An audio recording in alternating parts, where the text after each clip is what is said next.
आइए जानते हैं आज की कुछ प्रमुख अंतर्राष्ट्रीय खबरों को। पहले एक नजर आज की हेडलाइंस पर।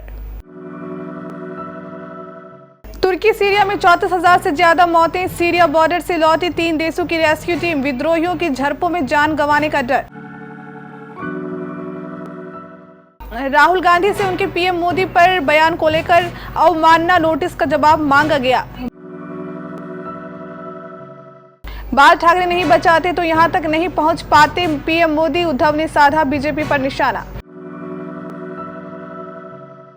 भारत को निजी जागीर नहीं समझे नजीर को लेकर कांग्रेस के सवाल पर किरेन रिजिजू का पलटवार। प्रयागराज साली की शादी की सालगिरह पार्टी में नाचते समय दवा कारोबारी का आया हार्ट अटैक, अस्पताल में गई जान। चीन का पकड़ा गया झूठ, पूरी दुनिया के सामने खुल गई पोल। अमेरिकी सांसद का ड्रैगन पर हमला। तुर्की के भूकंप पीड़ितों की मार्मिक पुकार, अकेला छोड़ने को लेकर लोगों में गुस्सा।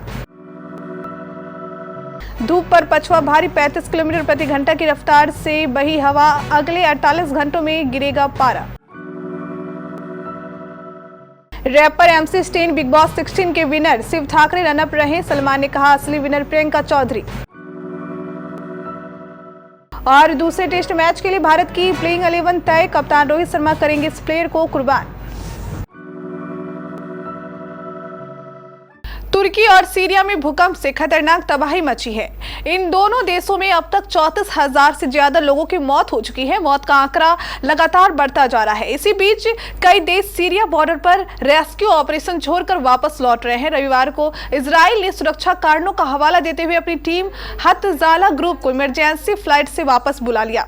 इससे पहले जर्मनी और ऑस्ट्रेलिया ने भी अपने बचाव दलों की तुर्की से निकाल लिया था। दरअसल इजराइल समेत कई देशों की इंटेलिजेंस एजेंसी को इनपुट मिला है कि तुर्की बॉर्डर पर अलग अलग गुटों में हिंसक झड़प होने वाली है, जिनसे वहां पहुंचे बचाव कर्मियों की जान को खतरा है।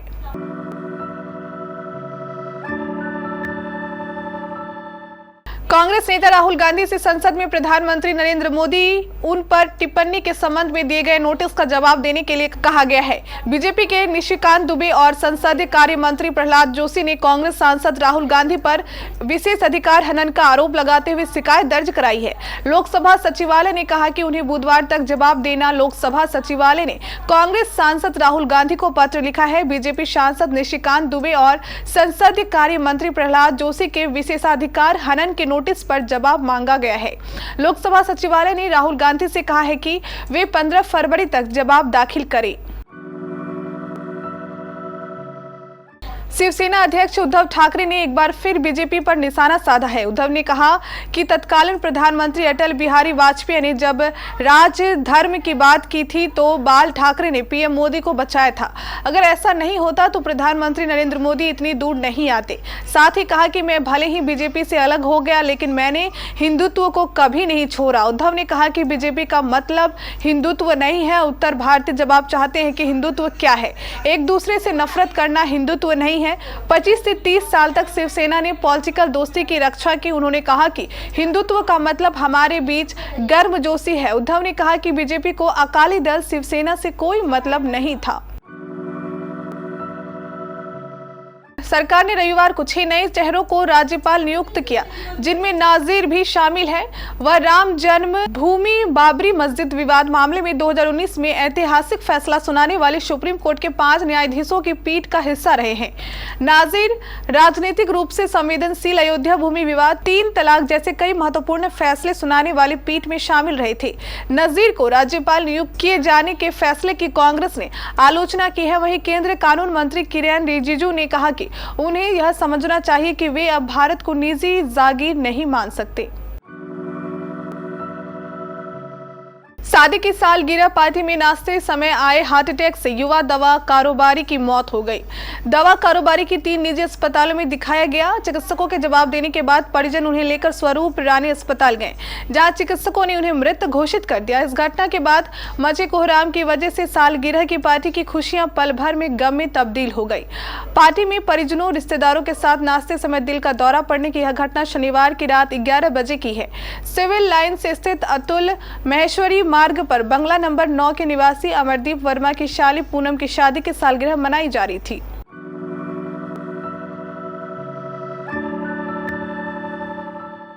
अमेरिका में मिले चीनी जासूसी गुब्बारे को लेकर दोनों देशों के बीच जुबानी जंग जारी है। इस विवाद में रविवार को अमेरिकी सांसद चक शुमूर भी कूद गए और चीन पर जमकर हमला बोला। चक शुमूर ने कहा कि संदिग्ध जासूसी बैलून के अमेरिका की ओर से मार गिराए जाने के बाद बीजिंग की पोल खुल गई है और उसका झूठ पकड़ा गया है। शुमूर ने अमेरिकी बाइडेन प्रशासन से अनुरोध किया कि वह चीन के सभी ऐसे प्रयासों का कड़ा जवाब देते रहे। चक शुमूर ने कहा, मैं समझता हूं कि चीन की पोल अब पूरी दुनिया के सामने खुल गई है और उसका झूठ पकड़ा गया है। हम उनके साथ शीत युद्ध नहीं कर सकते, हम उनके साथ संबंध बनाए रखना होगा। लेकिन चीन ने बार बार हमारा फायदा उठाया है और यह प्रशासन किसी अन्य की तुलना में अधिक सख्त है। उदास आंखों वाली वह लड़की निश्चित तौर पर 10 या 12 साल की होगी। कैमरा फोन की तरह टकटकी लगाकर देखते हुए भी मुश्किल से वह हिल सकती है।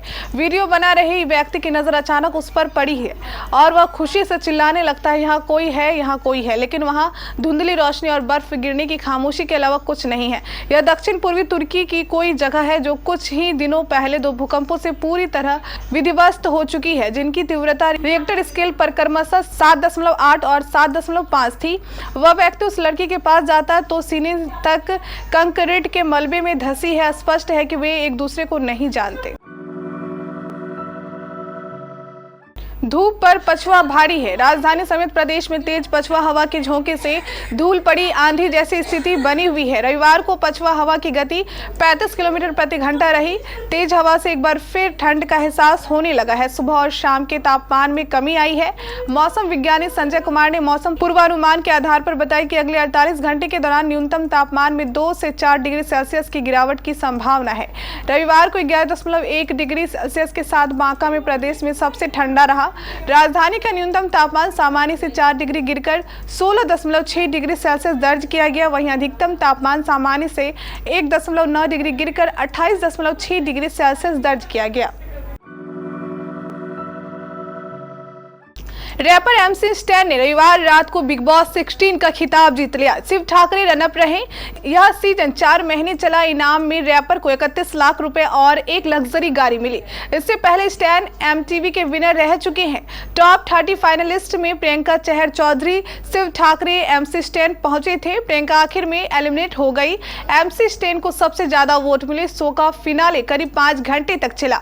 भले ही प्रियंका बिग बॉस 16 का खिताब अपने नाम ना कर पाई हो, लेकिन सलमान ने कहा कि उनके लिए वह सच्ची विनर है। भारत और ऑस्ट्रेलिया के बीच 4 मैचों की टेस्ट सीरीज का दूसरा मुकाबला 17-21 फरवरी तक दिल्ली के फिरोजा शाह कोटला मैदान पर खेला जाएगा। भारत और ऑस्ट्रेलिया के बीच दूसरा टेस्ट मैच सुबह 9:30 से शुरू होगी। टीम इंडिया ने नागपुर में पहला टेस्ट मैच पारी और 132 रनों से जीतकर ऑस्ट्रेलिया के खिलाफ 4 मैचों की टेस्ट में 1-0 से बढ़त बना ली है। रोहित शर्मा की कप्तानी वाली टीम इंडिया के अगर दिल्ली में होने वाला दूसरा टेस्ट मैच भी जीत लेती है तो फिर उसे टेस्ट सीरीज में हराना ऑस्ट्रेलिया के लिए मुमकिन नहीं होगा।